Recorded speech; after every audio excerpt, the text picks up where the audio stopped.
અમીરગઢના ઇકબાલગઢ પંચમુખી હનુમાન મંદિર ખાતે 21મો તાલુકા કક્ષાનો રવિ કૃષિ મહોત્સવ ઉજવાયો હતો।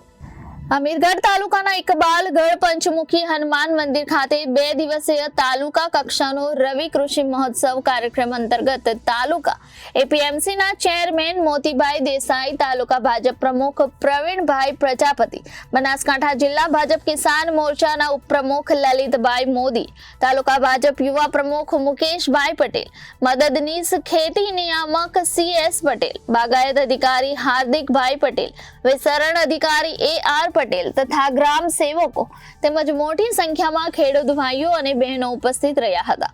વડાપ્રધાન શ્રી નરેન્દ્રભાઈ મોદીએ સમયાનુરૂપ ટેકનોલોજીના ઉપયોગથી ખેતી દ્વારા ધરતીપુત્રોને સમૃદ્ધ કરવાના ઉદાત્ત અભિગમ સાથે કૃષિ મહોત્સવની નવતર પરંપરાની શરૂઆત 2005 થી કરાવી છે।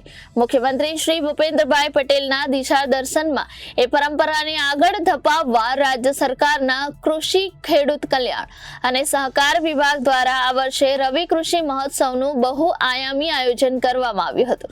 આ 2 દિવસીય કૃષિ મહોત્સવમાં વિવિધ ટેકનિકલ માર્ગદર્શન સેમિનાર, પ્રાકૃતિક ખેતીનું નિદર્શન, આધુનિક કૃષિ ટેકનોલોજીનું નિદર્શન પ્રદર્શન, પ્રાકૃતિક કૃષિના મોડલ ફાર્મની મુલાકાત અને પશુ આરોગ્ય કેમ્પનું આયોજન કરવામાં આવ્યું હતું। સાથોસાથ પ્રગતિશીલ ખેડૂતોને સરદાર પટેલ કૃષિ સંશોધન પુરસ્કાર તથા આત્મા બેસ્ટ ફાર્મરના એવોર્ડ પણ આ કાર્યક્રમ દરમિયાન એનાયત કરવામાં આવ્યા હતા। સરદાર પટેલ કૃષિ સંશોધન પુરસ્કારથી સન્માનિત કરવામાં આવ્યા હતા।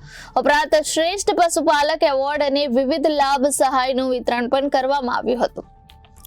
અને પ્રાકૃતિક અને સસ્ટેનેબલ ફાર્મિંગ, ખેતી અને બાગાયતી પાકોમાં મૂલ્યવર્ધન, બાગાયતી પાકો સાથે મિક્સ ફાર્મિંગ, પ્રાકૃતિક ખેતી, પ્રી-સીઝન ફાર્મિંગ, કૃષિ અને બાગાયતી પાકોમાં આધુનિક તાંત્રિકતા વિશે માર્ગદર્શન, મિલેટ પાકોમાં મૂલ્યવર્ધન, સફળ પશુપાલન જેવા વિવિધ વિષયો પર ખેડૂતોને માર્ગદર્શન આપવામાં આવ્યું હતું।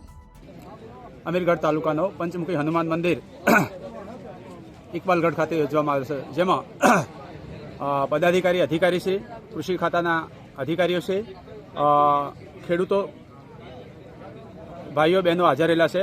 જુદી જુદી જાતના સ્ટોલો બનાવેલા છે।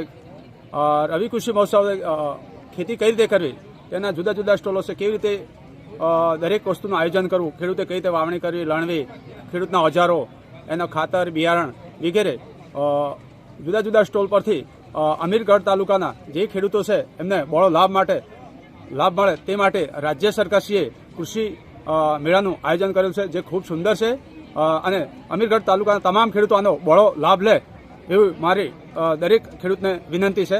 અસ્તુ।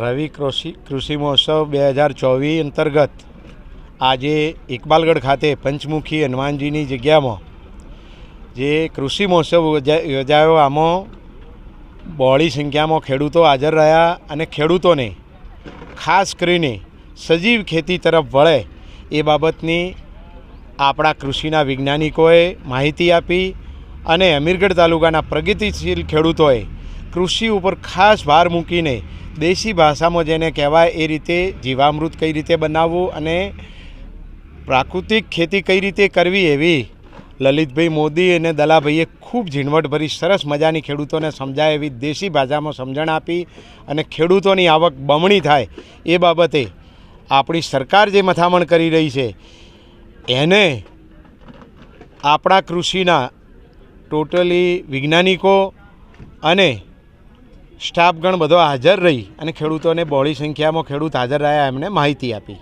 પંચમુખી હનુમાન મંદિર ઇકબાલગઢ ખાતે અમીરગઢ તાલુકા કક્ષાનો રવિ કૃષિ મહોત્સવ 2024નું આયોજન કરવામાં આવ્યું હતું, જેમાં આ મેળો 2 દિવસ માટે આયોજન કરવામાં આવેલું હતું, જેમાં પ્રથમ દિવસે 500 ખેડૂત તથા બીજા દિવસે 500 ખેડૂતને તાલુકાના વિવિધ ગામોમાંથી લાવવામાં આવ્યા હતા, જેમાં વિવિધ કૃષિ પ્રદર્શનને લગતા સ્ટોલોનું આયોજન કરવામાં આવ્યું હતું અને વિવિધ નવી ટેકનોલોજી જે કૃષિને લગતી છે તે પણ ખેડૂત મિત્રોને આપવામાં આવી હતી। ત્યારબાદ બંને દિવસે મેળાના અંતમાં ફાર્મ વિઝિટ, જે પ્રાકૃતિક કૃષિ કરતા ખેડૂતો છે તેમને ફાર્મ વિઝિટ કરાવવામાં આવી હતી અને આ કૃષિ મેળામાં વિવિધ કૃષિ બાગાયત તથા પશુપાલનને લગતા વિવિધ લાભાર્થી છે જેમને પેમેન્ટ ઓર્ડર પણ આપવામાં આવ્યો હતો. રિપોર્ટર ભરત પટેલ, જનાદેશ ન્યૂઝ, બનાસકાંઠા.